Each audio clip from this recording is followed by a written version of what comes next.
Praise the lord. ఇది నాన్న దేవుడి గురించి మీకొక సందేశం చెప్పబోతున్నాను. మొదటిగా నా ఛానల్ చూస్తున్న మీ అందరికీ ప్రభు పేరిట వందనాలు. ఆయన కృప యుగయుగములు మీకు, మీ కుటుంబాలకు సదా తోడై ఉండి నడిపించునుగాక. మన ప్రభు ఎవరంటే సృష్టికర్త అండి. మన ప్రభు ఎవరంటే మన యొక్క మంచి స్నేహితుడు. మన ప్రభు ఎవరంటే మన ఆరాధభూతుడు. మన సర్వ సృష్టికర్త. మనము ఈ విధంగా ఈ క్షణం జీవించున్నామంటే కేవలం ఆయన పెట్టిన దయ, ఆయన ఇచ్చిన ఉచిత కృప అండి.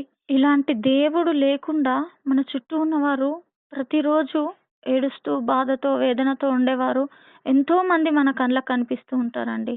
మరి వారికి మనము అనుభవిస్తున్న ఈ సంతోషము, ఆనందము, నెమ్మది వారికి కూడా కావాలి కదా అండి. వారు కూడా మన దేవుణ్ణి తెలుసుకోవాలి కదా.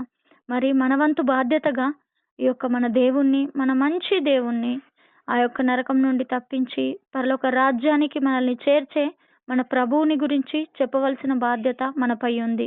అది నా మాట కాదు, బైబిల్లో వ్రాయబడి ఉంది. మీరు సర్వ సృష్టికి వెళ్ళి సర్వ సృష్టికి మీరు సువార్త ప్రకటించండి అని ఉంది. మరి సర్వ సృష్టికి అయితే మనం వెళ్ళలేం, కానీ మన చుట్టూ ఉన్న బంధువులకి, స్నేహితులకి, మనం జాబ్ చేస్తున్న చోట మన కొలీగ్స్కి, మన చుట్టుపక్కల ఉన్న ఇంటి వారికి మనమే కదండి చెప్పవలసింది. మరి ఇలాంటి గొప్ప దేవుణ్ణి కలిగి ఉన్న మనం ఎంతో ధన్యులము. ఆయనని ప్రకటించాల్సిన బాధ్యత మరి మనదే అని ప్రభు సెలవిస్తున్నారు.